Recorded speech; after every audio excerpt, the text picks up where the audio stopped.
Moi, je prends l'or, les diamants, l'uranium.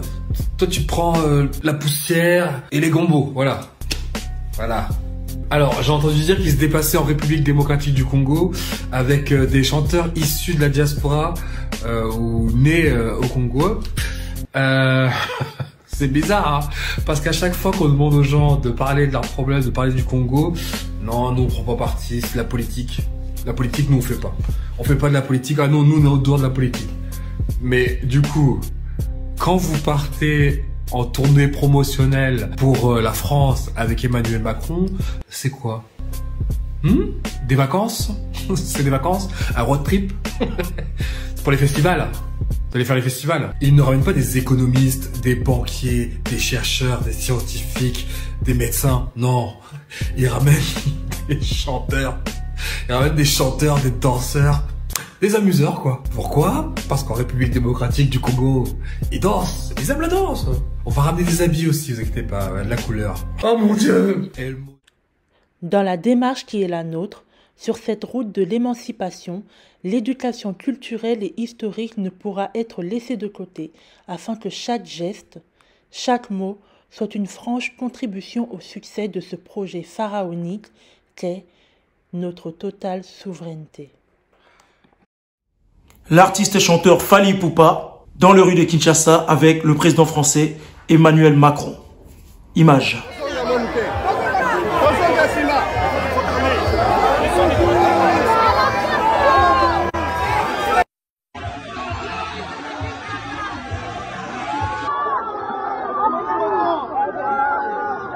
Alors, avant de commencer la vidéo, n'oublie pas de t'abonner, activer la cloche de notification, partager, liker et commenter. Mbote la famille, comment allez-vous?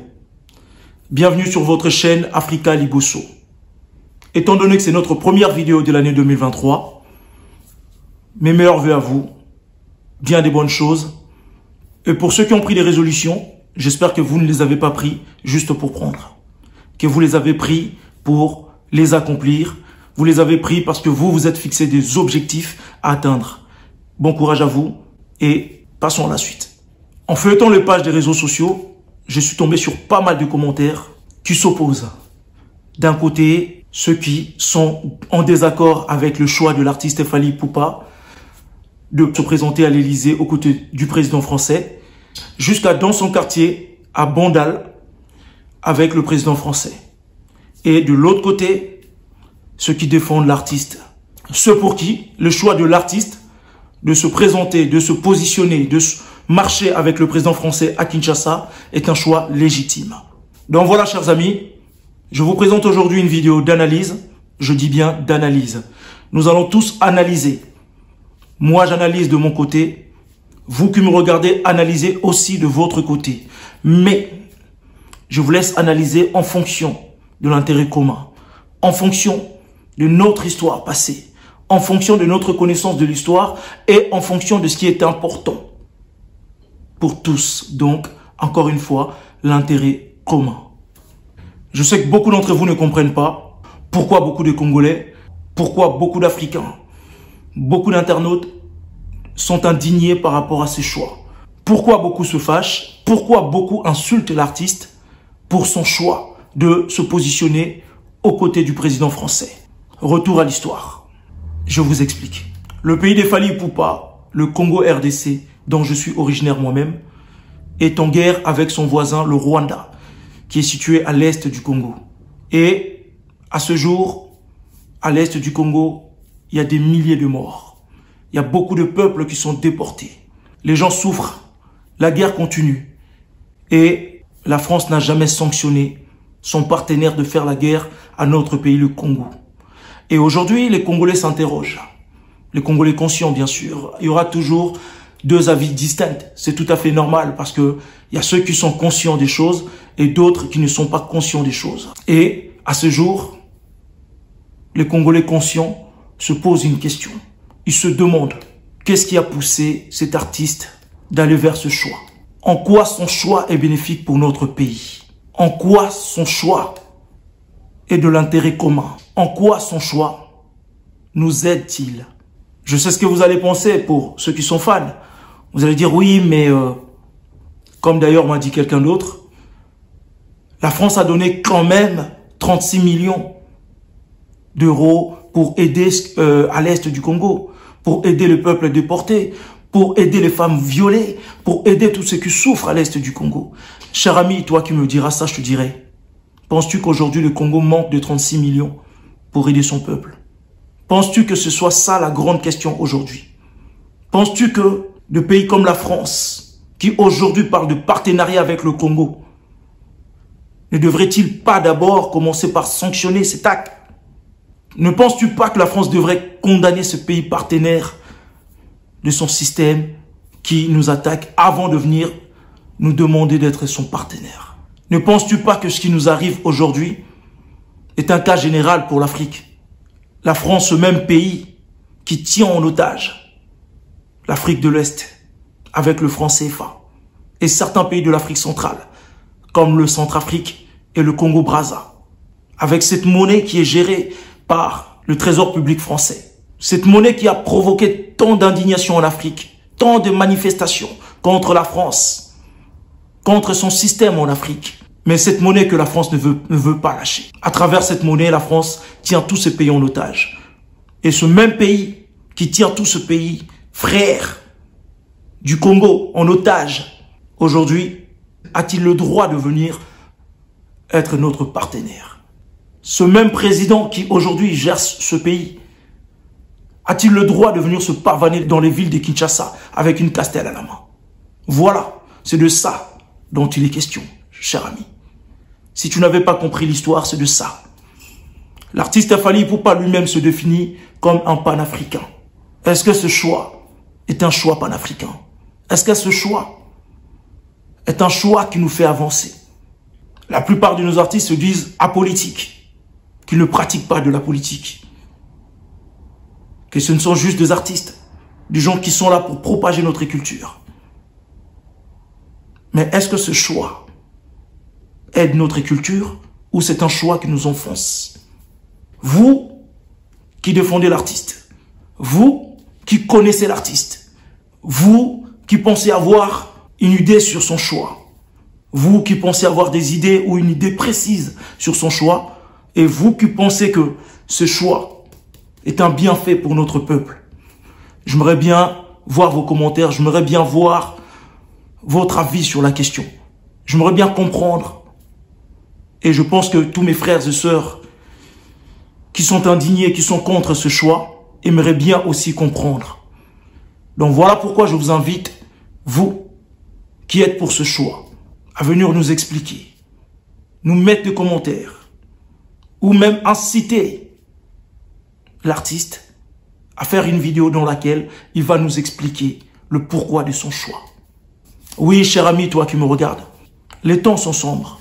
À l'aube du progrès, nous devons mettre en place, nous devons comprendre l'importance de l'éveil. Nous devons comprendre que chaque choix que nous allons faire maintenant pour l'Afrique, même juste pour un seul pays de l'Afrique, implique toute l'Afrique, implique notre avenir. Et j'entendais justement un frère qui parlait tout à l'heure, qui disait que dans notre travail d'éveil, dans notre éducation culturelle, il faudrait vraiment que cette éducation commence par nos élites. Et c'est vrai. Nos élites, nos hommes politiques, nos stars, tous ces gens-là ont besoin d'avoir cette vision de l'Afrique de demain, cette vision panafricaine qui va nous conduire vers le haut. Voilà, chers amis, il ne s'agit pas d'une guerre contre l'artiste, mais il s'agit de grands questionnements. Le peuple africain se pose des questions. J'ai un ami ivoirien qui est l'un des plus grands fans de Fally Ipupa, m'a appelé, m'a dit, mais qu'est-ce qu'il est en train de foutre? Qu'est-ce qui se passe chez vous? Pourquoi a-t-il fait ce choix? Je lui ai dit, je ne sais pas. Je ne saurais pas te répondre. Je ne suis pas dans sa tête. Est-ce qu'un autre artiste congolais aurait fait ce choix? Je pense que oui. Est-ce qu'un autre artiste africain aurait fait ce choix? Je pense que oui. Pourquoi?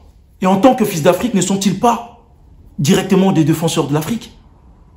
Comme nous tous. Alors, chers amis, je vous laisse faire le tour de la question. Je vous laisse mettre vos commentaires. Je vous laisse donner votre avis sur la question. Pensez-vous que le choix de l'artiste Fally Ipupa soit légitime? Et surtout, pensez-vous que ce choix soit bénéfique pour l'Afrique? Mettez tout ça en commentaire. Et avant de terminer, je vous laisse regarder cette vidéo. C'est une analyse que je trouvais sur Internet, sur la page de la chaîne Afrique Résurrection. Une chaîne panafricaine qui exploite pas mal de sujets très intéressants. Je vous invite à aller voir. Je vous laisse écouter cette analyse de Monsieur Lenny Mbunga. À tout de suite. Ça, c'est de la poudre de perlimpinpin. Voilà pour moi comment j'ai décrypté la venue de Macron en République démocratique du Congo. Allez, la douille. Ça vient parler de sécurité dans l'Est, de pourparlers, de paix, etc., etc. Mais en même temps, lui et ses potes de l'Union européenne financent à coût de 20 millions d'euros l'armée qui est en train de vous mettre la misère. Ceux qui vous attaquent, ils financent ceux qui vous attaquent. Ce déplacement n'aurait jamais dû être accepté par les autorités congolaises tant que le président français prenait pas une position claire sur ce qui se passe dans l'Est. Il arrive à condamner l'Ukraine, il peut très bien condamner ce qui se passe dans l'Est. Qui pense qu'il va résoudre quelque chose en faisant des pourparlers avec des Kagame et les dirigeants du M23? Bien joué. Bien joué. Ouais, on va faire des pourparlers avec eux. Ouais. Oui, depuis 94, la RDC n'a pas su retrouver sa souveraineté. La faute à qui? Et ce qui me tue, c'est que personne ne lui a répondu. Il y a tout un parterre d'officiels, tout le monde a fermé sa bouche. Alors bien sûr, je ne pouvais pas finir sans parler de Macron au maquis. Quand je l'ai vu avec Fally Ipupa, la bière à la main, chemise ouverte, je me suis dit, ok, à quel moment il va se mettre à danser et chanter Loi de Kofi? Macron, Tokos, Aigle. Oh mon Dieu. Alors je sais que ce genre d'opération, ça sert à draguer la jeunesse congolaise. On ne peut pas avoir en 2023 un président d'un pays qui a pressé ce continent, être accueilli par une foule en liesse avec à son bras la plus grosse star du pays. C'était possible dans un multiverse, c'était possible chez Marvel. Parfois, je me dis qu'une partie, je dis bien une partie de ces pays sont amnésiques. Une éducation panafricaine est à distiller à toutes les strates de la population. Que ce soit du gros chanteur, la grosse star, au berger. Parce que ce qu'il se passe depuis 1994, la France n'y est pas pour rien. À bon entendeur, peace. Donc voilà, chers amis, la vidéo touche à sa fin. Comme je l'ai dit, nous sommes à l'aube d'une Afrique meilleure que tous les autres continents. Mais à l'aube de cette révolution, à l'aube de cette évolution, nous avons besoin de comprendre l'importance de l'éveil. Nous devons comprendre que c'est seulement avec conscience, c'est seulement avec l'intérêt commun que nous allons très vite, très rapidement atteindre cette évolution. Merci à vous les amis. Mettez vos commentaires, partagez cette vidéo, likez. Et je remarque que beaucoup d'entre vous regardent mes vidéos mais ne pensent pas à s'abonner. Pensez à vous abonner parce que c'est aussi une manière pour vous de nous remercier de notre travail, mais aussi de nous encourager dans nos efforts. Donc, merci à vous. Je vous dis à très bientôt sur votre chaîne Africa Liboso. Toza Ilungu. On est ensemble les amis.